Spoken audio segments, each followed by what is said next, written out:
have the Wachowskis lost the plot? After years of a declining body of work, I believe Matrix Resurrections is the crescendo of talented filmmakers losing their way. And granted, it was a solo work by Lana, as evidence though of their previous films through the Matrix sequels, Speed Racer, Cloud Atlas, Jupiter Ascending, and although I enjoyed Sense8, I am noticing a downward trend of clarity of filmmaking that can only be marked because of such high points in their early career, from of course the original Matrix to V for Vendetta, which I will be digging into here, where they were the writers and producers of and not the directors. And although some of their previous films all have merit, and I understand why people like Cloud Atlas or feel Speed Racer is better than we give it credit, or Matrix Resurrection is so meta that if you don't like it, it's because you don't actually get it, or some other circular reasoning. However, I think if you study the beats of a screenplay and the pacing of the plot, you will see precisely why a story works or why it doesn't, and why it resonates past some cerebral affection to it. Because what works again, if a film is well paced, with a conflict that has high stakes, in a world that is interesting, with a hero that is complex and has an arc that we can connect to, with a payoff for the audience within that conflict, after they've invested 115 minutes of their time, then typically these story elements will generally be well received by a collective audience, if not be chided for being too formulaic. But it will be well received whether or not the audience recognizes why the film works, or be able to see the formula behind the scenes, used by almost all writers and filmmakers when conceiving and executing a film. It's like enjoying a fine cuisine without knowing all the ingredients of the dish and how precisely it was prepared. So this is my goal, is to break down films like V for Vendetta so we recognize why a movie connects if you're a moviegoer, and how these positive effects can have some general collective resonance and can be replicated if you're a storyteller, and what that says about filmmakers such as the Wachowskis.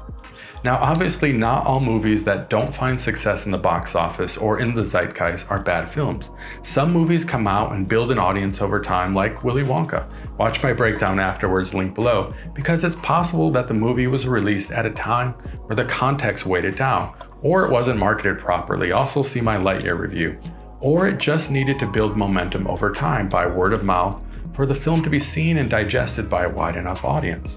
Yet with V for Vendetta, it has done both. It did well enough commercially and has since grown more of a following, probably more based on a cultural context than the merits of the film itself, thanks to Anonymous, the international hacktivist collective that has been quiet of late but had been working as mass vigilantes using the Guy Fawkes mask as a symbol for their work, as well as just people, modern day protesters on the streets from Hong Kong to Wall Street, standing in solidarity against political and economic oppression.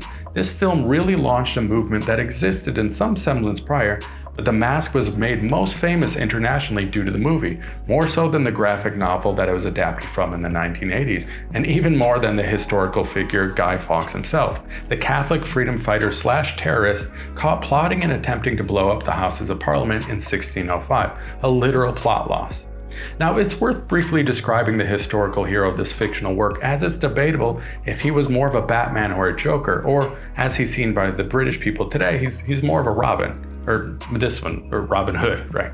But Guy or Guido Fawkes could be described as a Catholic terrorist who, as I stated before, attempted to blow up the Houses of Parliament and kill the Protestant king in hopes of replacing him with a Catholic, in what is known as the Gunpowder Plot of 1605. And as an American, he may not symbolize much, but in England he sure does.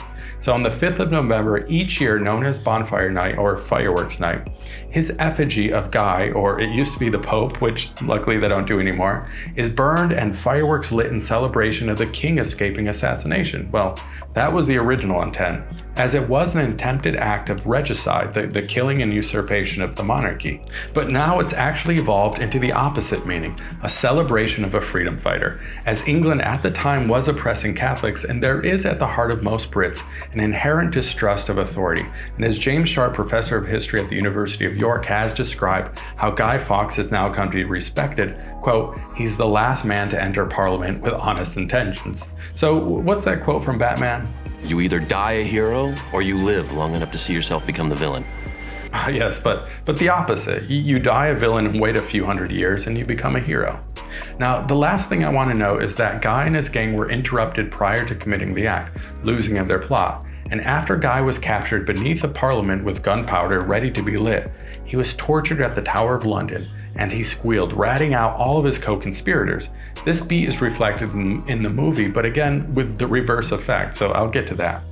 But they were all horribly disemboweled, hung and dismembered, with Guy's body parts then distributed to the four corners of the kingdom to be displayed as a warning to other would-be traitors. So again, funny how he became romanticized over time to become a sympathetic character to now a superhero. His face is now recognized as a revolutionary freedom fighter against tyrannical regimes whenever and wherever they resurface.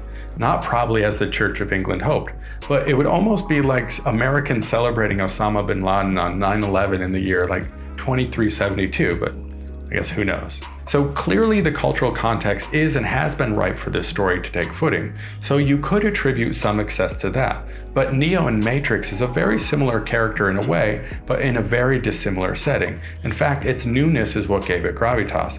Tackling a messianic sci-fi superhero imprisoned within the machine and questioning whether or not humanity is a virus on the planet, or is our capacity for love the superpower that can break through the fabric of space and slow time itself? These are all strong and clear questions, themes, and philosophical dilemmas. In fact, it's not a surprise there has been so many sequels to The Matrix, but in my opinion, each subsequent sequel got worse and worse and less coherent. But let me just focus in on why an earlier Wachowski film like V for Vendetta did work in the theater and why it's continued to work and drive a whole movement around the film, whereas the Matrix sequels, especially Resurrection, does not. Now, Filmento does an amazing breakdown / critique of Matrix Resurrections that I will link below that says all that I need to, so watch that if you want a deep dive into its disappointment. But all I will say is that as uninspired as it was, it's a disappointment because there's a lot going on in the world right now that could inform a new conversation about power, the machines gaining momentum, and artificial intelligence, and the fragility of humanity, both spiritually or politically, amidst a virus, real or in a simulation. And if you're a creative and you can't get inspired by that, maybe it's best to pass the baton to somebody who is. Something Lana Wachowski did not want to do. As she stated, Warner Brothers was going to make this film with or without her. And I think she should have stepped aside, as Lily Wachowski seemed to do, to lend some fresh eyes on the mythos of The Matrix. Yet, as we revisit V for Vendetta, a film taking place in 2020 after America's ravaged by a virus that cripples the once great empire into a leper colony, and Britain regains control of the Western world, and within its fragile state, a despotic regime is able to take the reins of control, well, that's pretty prescient and still ripe for the pickings. Now, maybe Lana should have looked back to V for Vendetta for inspiration and take Neo back beat by beat to antiquity and what worked with her protagonists in past screenplays by following of a very specific beat sheet of the hero's journey, as they did in V and the first Matrix. So let me give you a brief rundown of what a beat sheet is before I roughly apply it to this film. So this specific outline I synthesized from a screenwriting course that I took at UCLA from an amazing professor and screenwriter, and it is an outline I believe he gleaned from years of professional on-the-job experience writing and studying films, which was all derived from Joseph Campbell's study of the hero's journey, which I mention in most of my videos, but I will briefly recap as it always bears repeating Joseph Campbell's name and seminal work, The Hero with 1,000 Faces, because he's the reason George Lucas wrote Star Wars. But here's the gist of it. Across all of our time, our ancient stories, myths, religions, etc., they all follow the same paths, generally speaking. And the hero of those journeys is the same figure, the same archetype, the same individual with 1,000 different faces, personas, or masks. So this follows our ancestors' oral tales from eons ago translated down into modern cinematic story beats.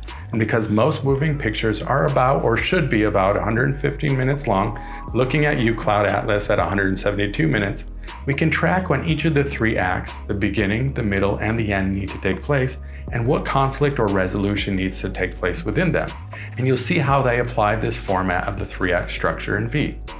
Now, we also need to know who our protagonist is, our hero. So on my beat sheet at the very top is my protagonist, and what is their wound, what is their injury?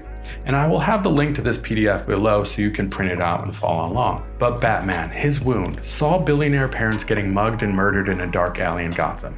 Next, their misperception, and usually it's roughly something like, I am not lovable. Batman, and we'll get to V and Evie, but you're probably going to be able to see some similarities here. But Batman, abandoned by his parents, can't trust anyone and has to save the world by himself.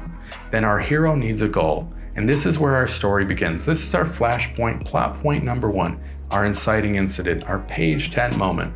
This is the beginning of our plot. Yet this is our hero's want, not need, but the goal is in hopes of healing their misperception. Batman, abandoned by his parents at the hand of criminals, his goal is to now clean the dirty streets of Gotham of all crime and criminals. This is a goal or want that will not heal his wound, nor is it even possible for Batman. But on his journey to achieve that goal, he finds family with Alfred, Robin, and allies that will not abandon him, and hence he is lovable. His needs are met. Now, there's a lot of similarities again here to V's journey in the film's adaptation over the less formulaic graphic novel. So Act 1, our beginning, is contained within the first 30 pages, and I will be abridging these beats into their 6 main parts across the acts: the opening image, the inciting incident, the midpoint, the all is lost moment, the battle scene, and our closing image. So first is the opening image, which sets the status quo world of our hero and states our theme, done really well in The Matrix. And the second is our inciting incident or page 10 moment. And in case you didn't know, in a screenplay, a page equals a minute. So at minute or page 10, our inciting incident takes place.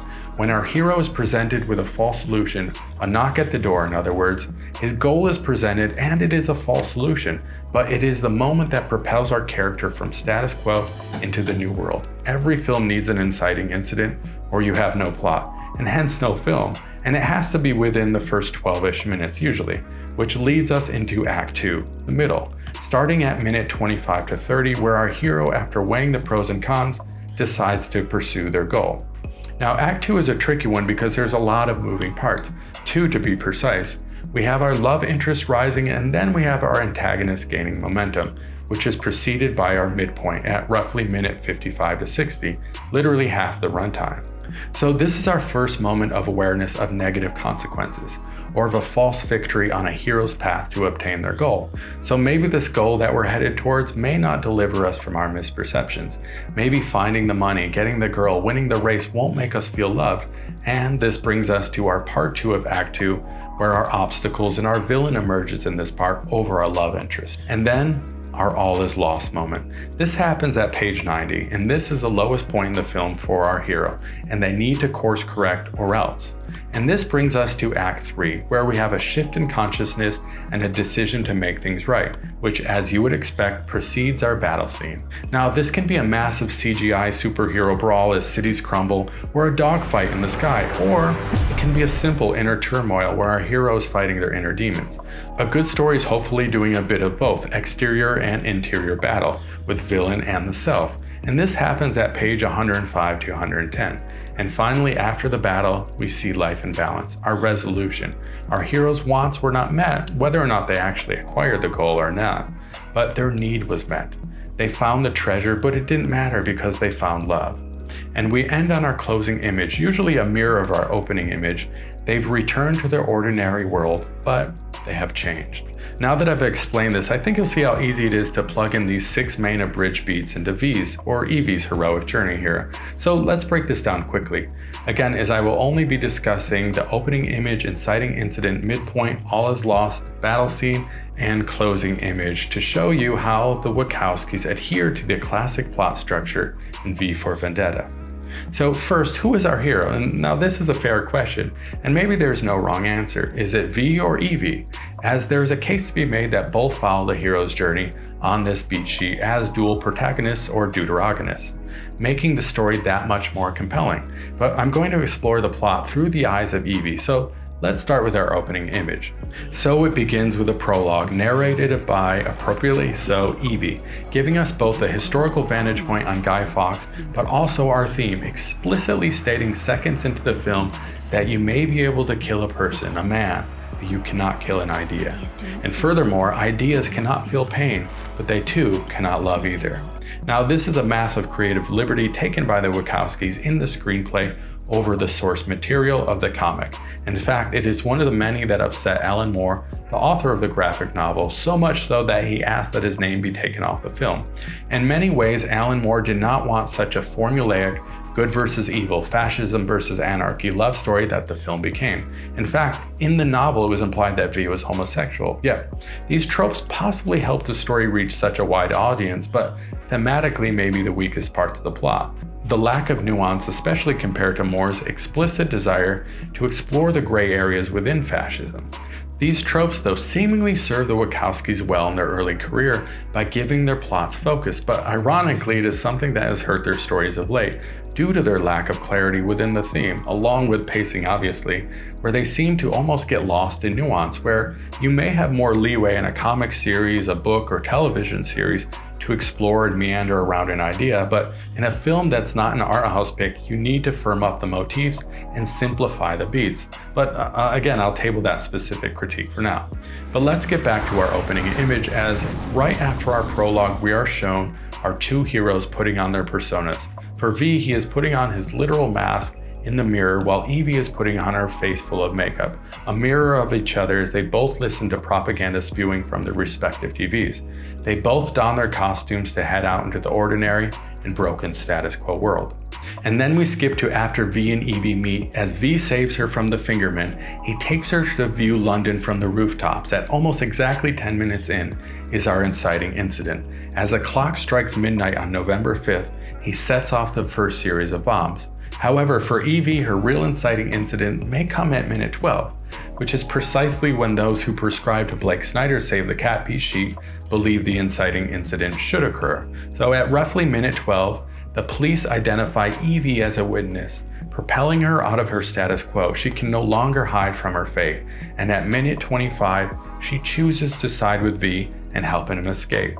And hence he takes her to his underground hideout, an entry into the new world of the second act. At minute 30, we close in on an egg. Now save that beat and that visual, her first breakfast with V. Again, you can print out the beat sheet and follow along, but let's skip to the midpoint, as I assure you the film follows the beats pretty closely. So at precisely our midpoint, we get this visual at minute 60, a copy of our minute 30 moment, which propels us into our midpoint sequence. This is either the hatching of a plan, the birth of an idea, the yoke of a revolution, the scrambling of our hero's plan, or something like that. You be the judge. But these demarcation points are no accident. Again, the audience may not know why they're enjoying the film or the ingredients making up their meal, they are just feeling fulfilled. So our midpoint sequence brings Evie back out of hiding as Dietrich, Stephen Fry's character, is captured, and this is our first real moment of awareness that her goal of escaping her fate, the fascists, or V, is no longer possible. Evie is imprisoned, tortured, and pressed to give up information on V or die. And here's the ironic beat. As I mentioned earlier, Guy Fawkes, the real Guido Fawkes, was in fact captured, tortured, and squealed. No judgment here, as I likely would have done the same, but he gave up all his co-conspirators. So the irony here is that this is the epitome of romanticizing the character, as we later learn it was V testing and torturing Evie to see if she would rat him out, which she didn't, and this is where having two hero arcs diverge slightly from the beat sheet, as Evie's all is lost moment comes 10 pages early at minute 80, where she is mere moments from execution if she doesn't give up info on V. But again, we learn that it was just a test and he imprisoned her against her will to save her, as he would state it, so she could be completely free from fear. She faced her death and did not blink. So for V, it was a rebirth by fire. For Evie, she was reborn and washed anew by the rains at minute 85. So our shift in consciousness propels our two heroes into Act 3. But for V, he does not face his all is lost moment until the battle scene, when he is surrounded by armed men and he faces certain death, of which he predicts and verbally denotes at minute 115. The only thing that you and I have in common, Mr. Creedy, is we're both about to die. But of course he survives for the time being as he battles on, which is as simple, clear, and gratifying as a Matrix battle scene, and he overcomes death momentarily as the theme is restated. As Creedy asks, "Why won't you die?" Because you can't kill an idea. Ideas are bulletproof. Again, sure, all this is a bit trite and corny even, but for a superhero film of that era, it worked. It's a payoff for the audience that bookends our expectation, instead of letting us linger on an open-ended question or an unresolved dilemma. Our anti-hero saves the day as he falls mortally wounded into the arms of his love, Evie. Or for Evie, from her perspective, the man that sacrificed himself for her and the betterment of her world fatally falls into her embrace. They achieved their false goal, their want, but it didn't matter because they found love along the way. They healed their misperceptions and satisfied their needs. Sounds cheesy again when phrased like that, but all heroes' journeys end in this fashion. that pushes them out of their ordinary world, but with the subcontext to actually fulfill their need, which usually is to be loved. And unless you're watching a tragedy, our hero finds that love and roll credits.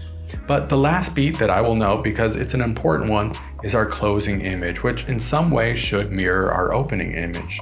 A mass of masked vigilantes, anarchists working in union, all donning the Guy Fawkes mask, as Evie and V did in the unison in the opening image. And this is the scene that probably has most captured the mind and spirits of protesters and organizations since, the powerless collectively rising up against their oppressors as one. There's a somewhat similar scene at the end of Todd Phillips' Joker, but as much more anarchic mob floods the streets in clown makeup. What I find most interesting about V for Vendetta is it combines two antithetical characters, a hero and an anti-hero, that have most recently portrayed on screen also within DC, and that's Matt Reeves' The Batman, a film centered around the conflict of justice v vengeance, see my breakdown in the description, and Todd Phillips' The Joker, a clown-faced vigilante, a terrorist creating a movement of others dressed as his persona, attempting to give a space for the anger of the voiceless. V is both the turmoil of justice and vengeance like the Bat, whilst fulfilling his violent vendetta in the vein of the vaudevillian villain like the Joker,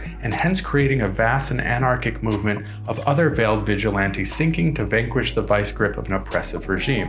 Why the Wachowskis have lost their way could only be conjecture, but how they did so is written on the screen. Not only has the tight plot pacing been misplaced, so too has their seeming desire to tell a simplified story. And I say this not out of disrespect, but more out of compassion in a way. Because when you've made two films like the first Matrix and V for Vendetta, like the Wachowskis have, you've already not just contributed to cinema, you've contributed to philosophy and notions of justice for generations to come. So there is a case to be made that V and the first Matrix were more successful films because they followed a more clear and coherent structure. And again, maybe there's an argument that they were less interesting films because of that, but still the question is, what happened?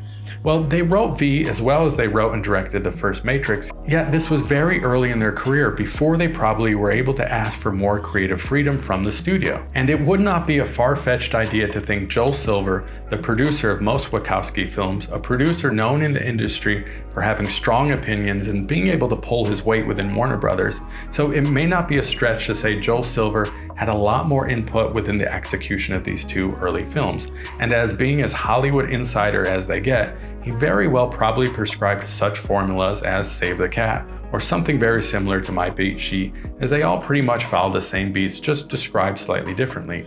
And then the Wachowskis start bringing home box office wins, and Warner Brothers ends up giving them more and more freedom, which once a studio gives directors that, it's hard to put the cat back in the bag. But maybe Joel should have saved the proverbial cat and gave their later stories more constraints.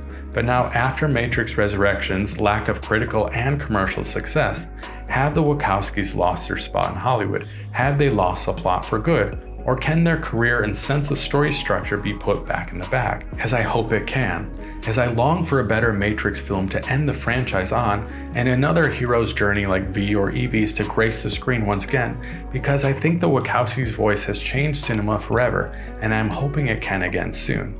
Now, thank you for your time and attention. I have a lot more of these film breakdowns / video essays on the way. Please consider liking and subscribing. Okay, thank you all. Love you all. Bye.